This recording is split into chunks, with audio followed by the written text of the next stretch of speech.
older Peregrine Falcons. She's between 13 and 14 years old, and they live to be about 20 in captivity. In the wild, they live a lot shorter period of time.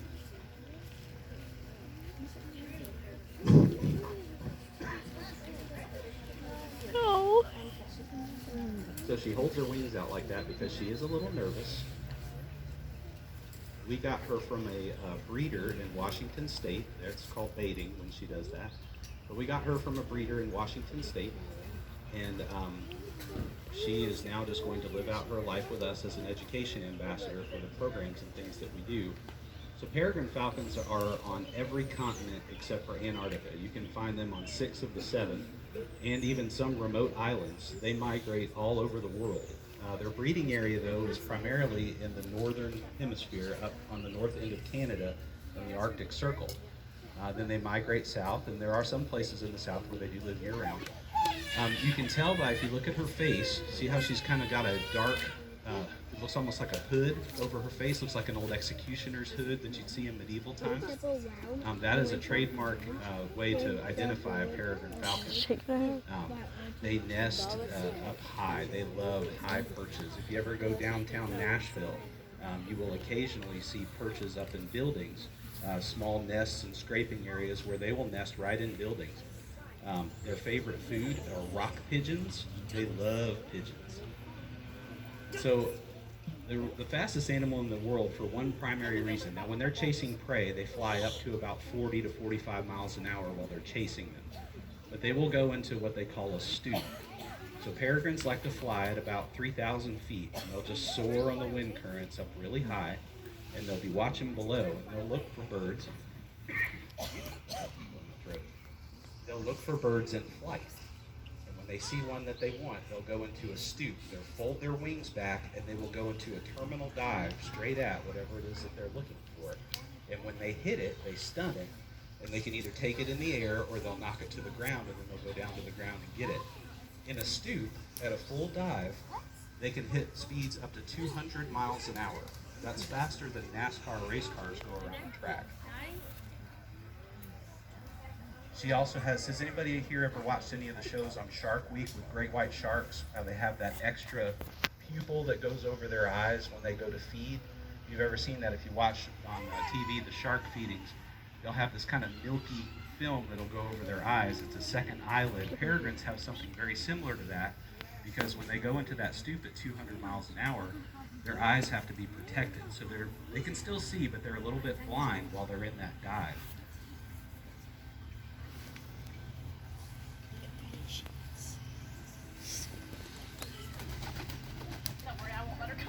Yeah, we won't be flying any of the birds today, so don't worry. They shouldn't land on it. Yeah. So they are all in a molt right now. This is the time of year where their old feathers or damaged feathers will fall out, and new feathers will grow in to replace it. That's called a molt. For those of you who are familiar with parrots or household birds, parakeets and things, they do the same thing. And it's a certain time of the year. For raptors, this is that time.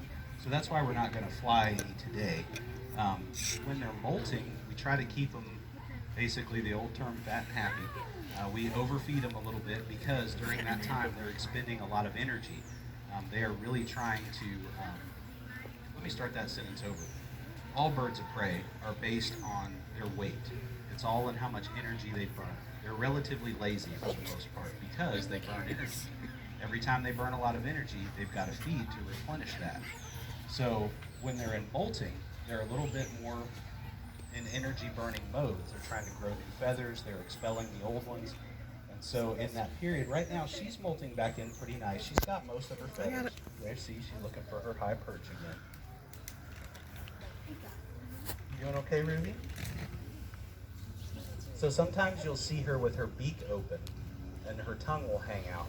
That could mean one of two things. It could mean she's hot, and she does like to drink water out of a straw, which we may show you that here in a second if she's up to it. The other time they do that, though, is when they're stressed. Ruby does not like to have a hood on. You know, we have the little falconry hoods that you may have seen on TV. Whenever we put that hood on her, she does not like it very much. Sometimes she has to be hooded because of her behaviors, if she's not in a good mood or acting up. But when we put that hood on her, she'll open her beak and hang her tongue out. And that's a sign to us that she's a little bit stressed. Yeah. So there's two things that they do when they're comfortable. So that's a stress, is when their mouth is open and their tongue is hanging out. But when they're comfortable, when they're sitting on a perch that they like, it's hard to see from the angle that she's at, but she'll wobble her tail back and forth. Sometimes she'll twitch it, and then she'll do what's called a rouse, where she'll kind of puff up all of her feathers. They can control their feathers almost individually. They'll puff out really big, and then they'll shake like a dog. And they'll shake off all the dust and little mites and things that get on them, and then they just kind of get comfortable. Like the chicken. Or she'll scratch her face like that.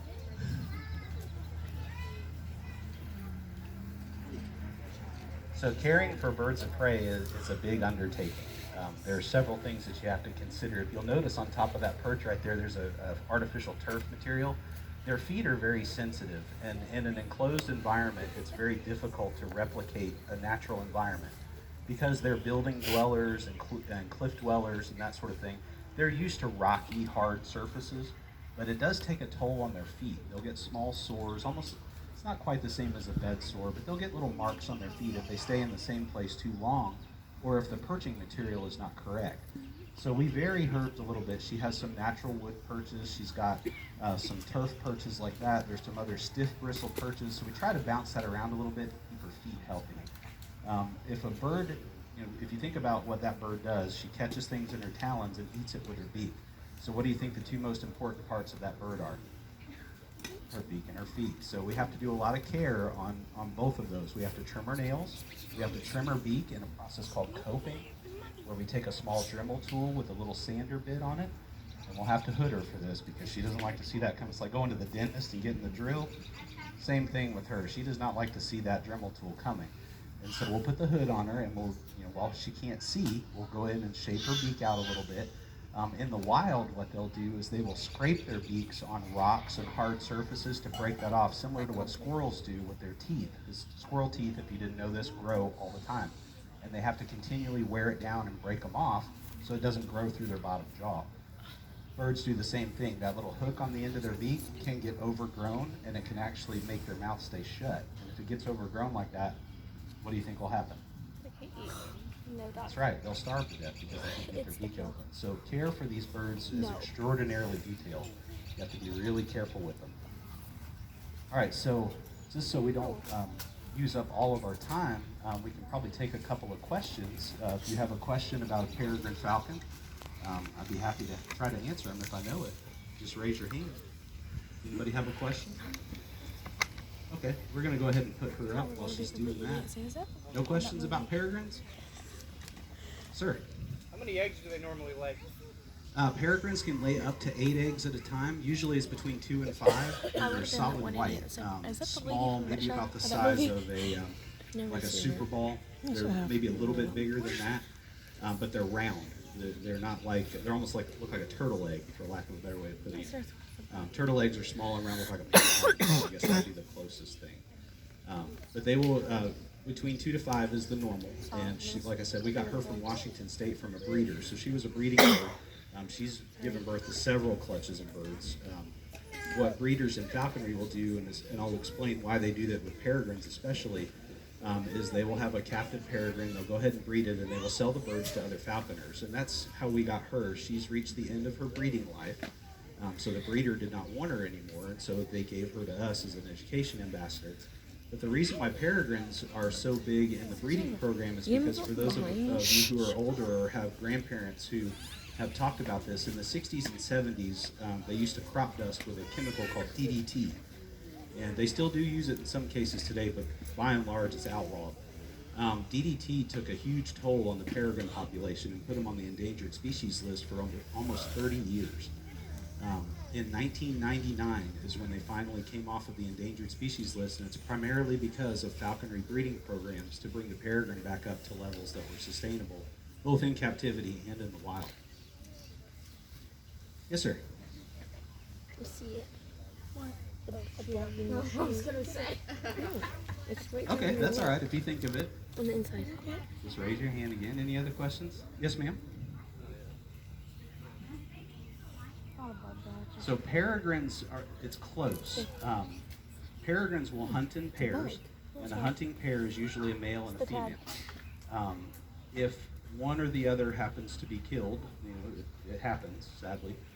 But if one or the other happens to be killed, then I do believe they will move on with another mate later on, but there is almost like a mourning period where they will just hunt by themselves and just be solitary birds. So I'll tell you a story. Speaking of this is the sad part about the birds of prey world, is it is a bloody sport. Falconry is one animal in the chase is not going to survive. Sometimes it's not always the falcon. Just yesterday, our oldest son right now is working in Ocean City, New Jersey with a company that flies falcons on the Ocean City boardwalk to keep the seagulls away.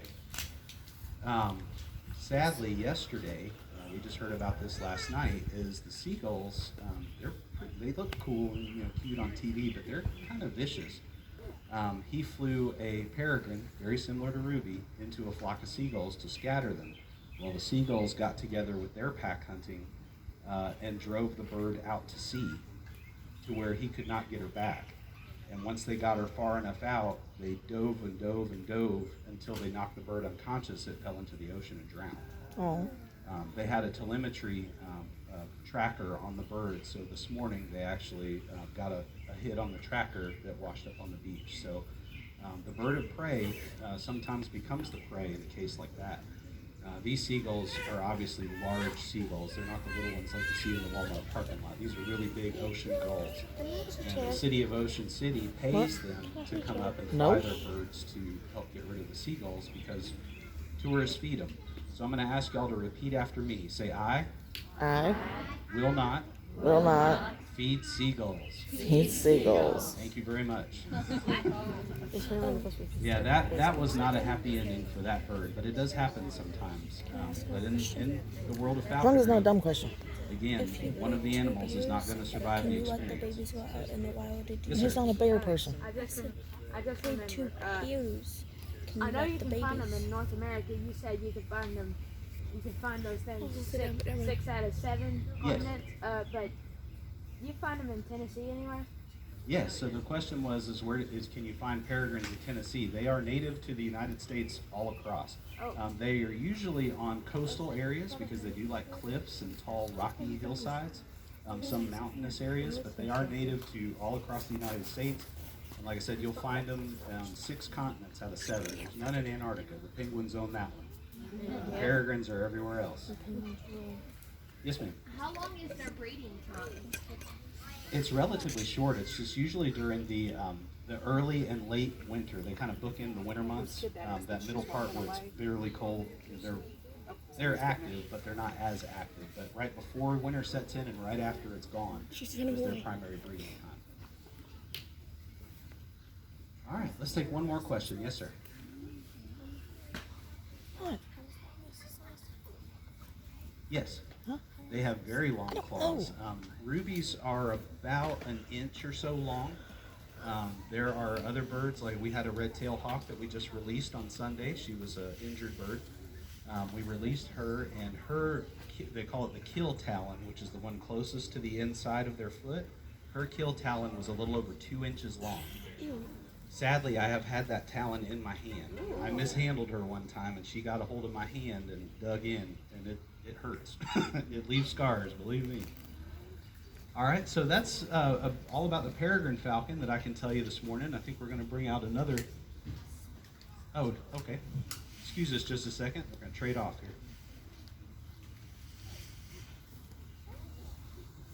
Remington. This is a male barn owl. I have had Remy since she was 4 weeks old. He is now 4 years old. He's kind of an angry little thing right now. So with owls, they're a little bit different than other birds of prey. They have a lot more behaviors. Birds of prey, just like human beings, have personalities. Owls, they're the ones that in school you probably don't want to be around.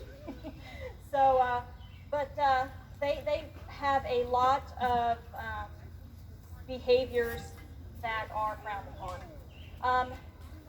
Remington, one thing that's very interesting, even though it's this is a male barn owl, they let out the most ear-piercing scream.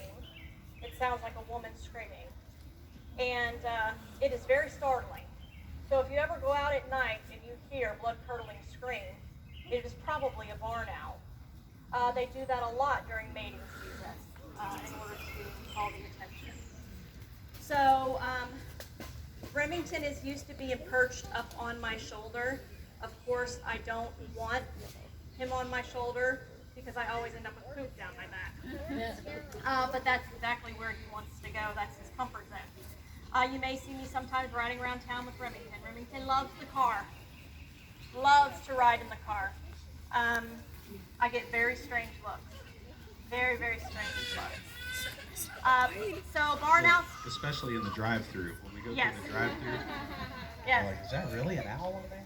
Yeah. I had one person who thought it was a stuffed one. That was interesting. Anyway, but they have many different sounds. Remington has one that sounds like crickets. And then they also have almost like a giggle. Sounds like they're giggling at you. But the scream most definitely is the most frightening. In a barn at night, there's a big misconception of whether or not owls can see during the day. They actually can see just as good during the day as they can at night. The reason owls hunt at night is because oftentimes other birds, like the red-tailed hawk, bigger owls, even the peregrine, this is a food source for them. And so when those other birds of prey are up perching in a tree at night, that's when you'll see your owls come out. And that is because they can't, you're not getting on my shoulder. No. No. Every time. So that's the ways in that they fly at night. What do you guys think that biggest diet is? Mice. Mice. Yep. Love mice. That's like Remington's chocolate. Another thing that they like is grasshoppers and crickets. Remy loves crickets. That is a sweet treat. That is a sweet treat for an owl. Yeah, they'll eat spiders too. They can have all they want of the spiders. They will also eat snakes. Rem has caught snakes, kills them and drops them. Does not apparently like that. That taste apparently is not appealing. Let's see. What's some more things about Rem? Well, just about barn owls in general. So during medieval times in Eastern Europe, barn owls were looked at as a bad omen. If a barn owl showed up, they usually thought it was the herald of a vampire. Now you're going back several years where people believe that those exist. So sadly, people back then would kill them and nail them to the door of their house or of their barn to ward off evil spirits. They thought that was the thing. Now, if you look at her face, her face is a little bit different shape than most birds that you see. It's kind of heart-shaped and it's very bright white. So think about this. If you're walking alone at night in the woods and you hear an ear-piercing scream that sounds like a person screaming, and you look up and you see this little white face that kind of looks a little strange, not like anything you've ever seen before, it's going to scare you, right? So that's back then, that's what they did. They were very scary to some people, and they would exterminate them on sight, which was really kind of sad. Barn owls were almost on the endangered list for a while because of loss of habitat and that sort of treatment from some superstitious folks. And but fortunately, they have made a comeback, and they are found also worldwide, just like the peregrine, other than obviously Antarctica. They're found on every continent in the world in a little bit different phases. Some of their colorations will change. Some of them are darker brown. Some of them are speckled colored. Some of them are bright white on their belly, like Remy is. And like Valerie said, you've never seen personality until you've worked with an owl. They are just like all of you guys have different personalities. Every barn owl or every owl has a different personality too. And Remy is a lot of fun to work with. When she gets away with something, she has this little chitter that sounds like a giggle. And when when you correct her or when you scold her for whatever it is that she's done, she will make that little chittering sound, and it almost makes you mad. It's like being teased, like, haha, I got away with something.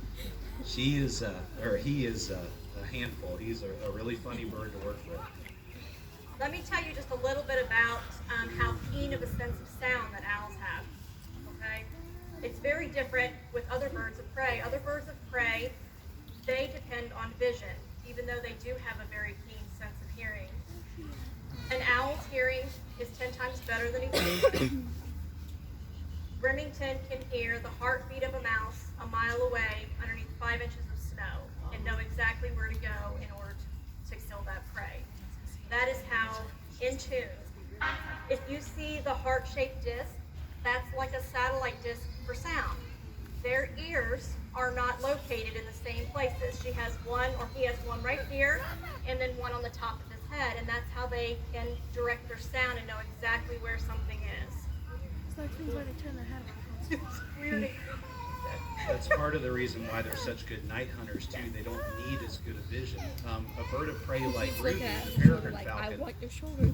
if she were to go blind, she would not survive because she is primarily a sight bird. With Remington, if Remington were to go blind, she would still, or he would still survive because of the triangulation of their hearing is so keen that he would still be able to hunt even though he couldn't see. I miss these guys with Peregrine. I miss these guys with Peregrine. I'll tell you a funny story about Remington. So one day we were cleaning his enclosure in the barn, and he's a pretty calm bird most of the time, but we made a mistake and the door didn't get latched, and Remy got out and went on a free-for-all across 2 cornfields and about 16 different neighbors' yards, and I chased him on foot all that way with one mouse in my hand and praying to God that I was going to catch up with this barn owl. I did finally catch up with him in a tree right on the edge of a cornfield. He was sitting about 15 foot up, and I guess he tired himself out enough that he was hungry, and so when I finally held that mouse up, when he quit running from me, he came down to my hand and got the mouse, and I walked back a little over a mile with an owl on my shoulder, holding it by its little jesses to make sure that he didn't get away again. So they're opportunistic. You have to be very careful with the way that they are handled, because if you make one mistake, and it can either cost you an expensive bird or cost you all of the time that you've spent training a bird. One of the biggest questions that, or most often asked questions we get is, are these birds pets?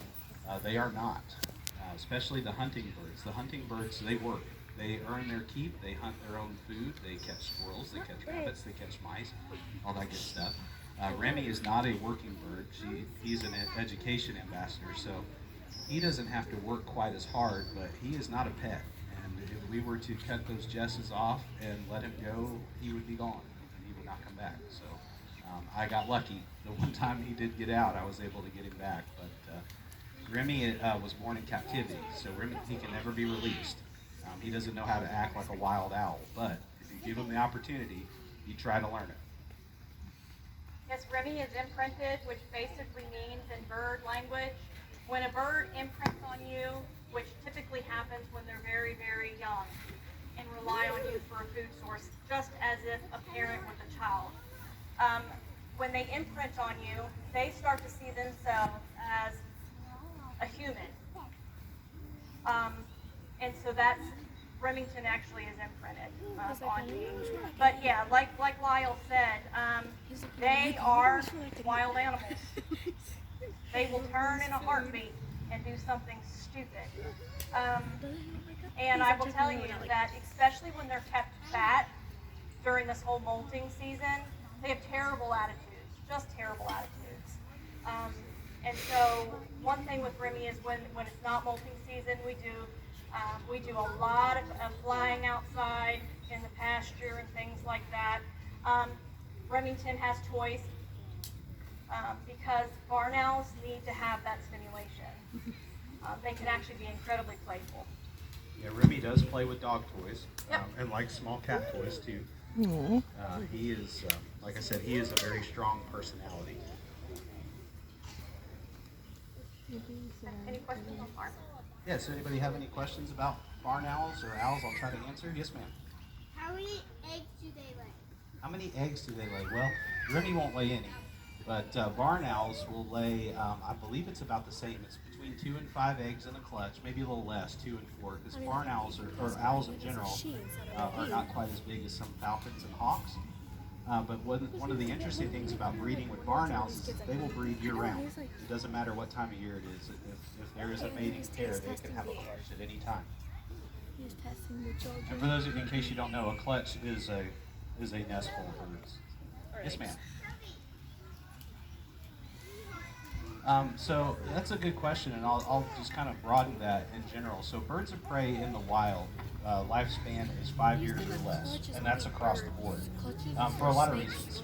Other predators, power lines, vehicles. Rat poison. Yeah, rat poison is probably the biggest one, and I would really love to see the end of rat poison. There's other ways to get rid of rodents than poison, because once that rat or mouse eats the poison, they eat the mouse. Now the bird is poisoned, and it is a very terrible way to watch a bird go if it's poisoned.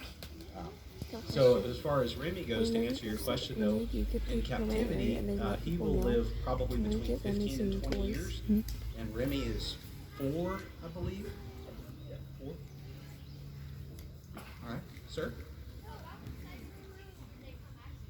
Oh, that's a good question. I wish I had some pictures to show you. When They're Remy, ugly. Really yeah, ugly. when Remy was when They're Remy all was a feet. fledgling, it was a beak, eyes, and feet, and it looked like it stuck to a cotton ball, about that big. And owls are, they are not pretty as you know, puppies are cute, and then they get into dog. Well, owls are cute when they're older. When they're younger, not so much. Actually, I'm not Yeah. getting it. Takes 2. Yes, sir. I'll come back, right? How small? I would say Remy was about the size of a softball, maybe a little smaller when we got him. Does that give you an idea? Okay. Yes, ma'am. The size of my shoe.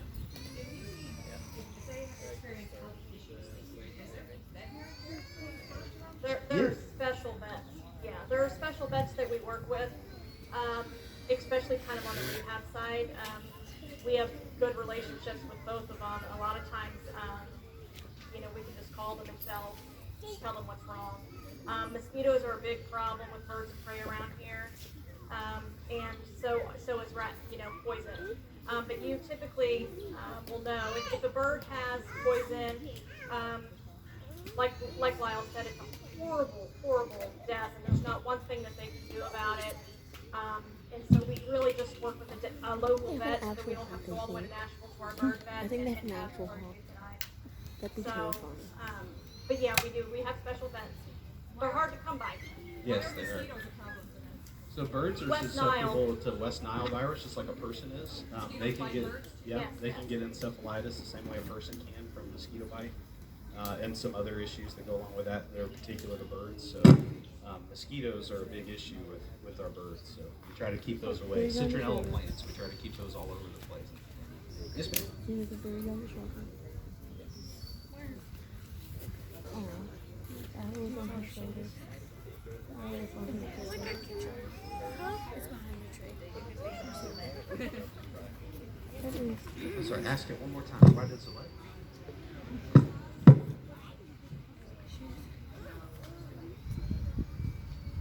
Well, so owls, all birds of prey are a little bit different in this arena. Like Ruby, I don't know if you got a chance to see her feet, but her feet are scaly, almost like what a dinosaur's foot may look like.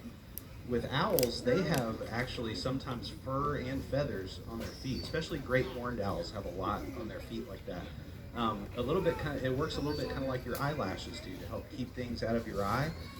It also helps keep their feet clean because, again, the two most important parts of a bird of prey are the beak and the feet. So they got to take very good care of their beak and their feet.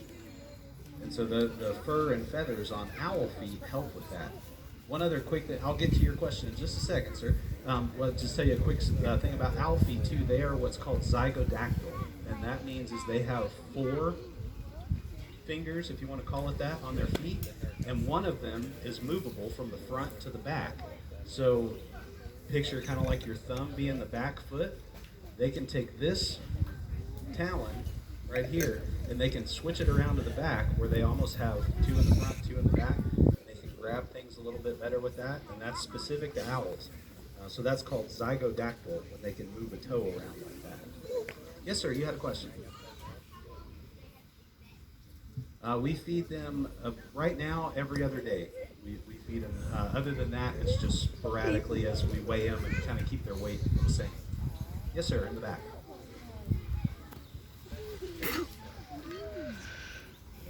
How do they know what again? How do they survive in there? No. Oh, in the egg. Well, Some don't. Some don't. yeah. Usually you're good to get 1 or 2 live birds out of a clutch. Yeah, sometimes the eggs don't make it. And owls are a little bit, well, like Lyle said, birds of prey are sometimes cruel. So the way owls usually work is that the weakest of the chicks, they will eat the weakest one. Okay, let's go. One more question. Yes, sir. Say it a little louder. How tall do they get? Well, Remy is full grown, so that's about as tall as he will ever get. Maybe 14 to 16 inches from tail to head. Okay. Yes. Wingspan, it varies per bird. Remy is probably about 3.5 feet, thereabouts. They don't look like much when they're folded up, but when they expand their wings out, it gets pretty wide. For a reason, there's a process called imping, and what happens is that if he were to break a feather off accidentally, there is a way to reinsert one of the old feathers, so that way they have one to use until their next molt, and then that one will grow out and they'll grow in a new one. But if they break one off before they're molt, they're just stuck with missing a feather until the next time they molt. This is dirty. All right, so I think we've got. Okay, well, we got a couple more, so let's start in the back and we'll work our way forward. Yes, ma'am. If they fall out of a nest when they're babies, and can you let them out in the wild when they're grown up? Like if they fall out of the nest when they're babies? Yeah, there's ways that if you were to find an owl chick that had fallen out of a nest, the best thing to do with any baby bird is to let the mother come back and raise the baby bird. Humans shouldn't be involved as much as possible. But if you are, there are ways to work with that bird until it's ready to be released, that they don't become attached to you, they don't imprint you. It's a meticulous process because you have to feed them in such a way that they don't see the food coming from a person. So it takes a lot of work to get a wild bird fed up to where they can be released again without being dependent on humans. It's a lot of work. That's why it's best if you find a baby bird to wait and let the mom come back and take care of that baby bird. Yes, sir, and then we'll do you, and then we'll go on to the next bird. Yes, sir. How long is their lifespan? So Remy will be 15 to 20 years in captivity, but in the wild, 5 or less. Yes, ma'am. DJ, stop. Yes, that's correct. Oh, so this is a funny story. So she asked about owl pellets. So who has ever done owl pellet dissecting before? Have y'all ever done that? I didn't know if that was part of the curriculum you did. You find all kinds of funny stuff in there, little bones and things like that. Well, in the barn owl world, because they live in little nooks and crannies of buildings, when they cough up a pellet, they will take that pellet and they'll stomp on it and they'll mash it flat, and that's actually what they end up making their nest out of. And they'll put other things in there too. They'll put grass and hay and straw, but primarily it's pellets, which is kind of gross because they stink. They really do. When Remy coughs up a pellet, especially in the car, you got to get out because it'll stink up the car. One interesting thing too is if you find it is normal for birds of prey to push their young out of the nest just like with songbirds, especially your owls, and we call them branchers.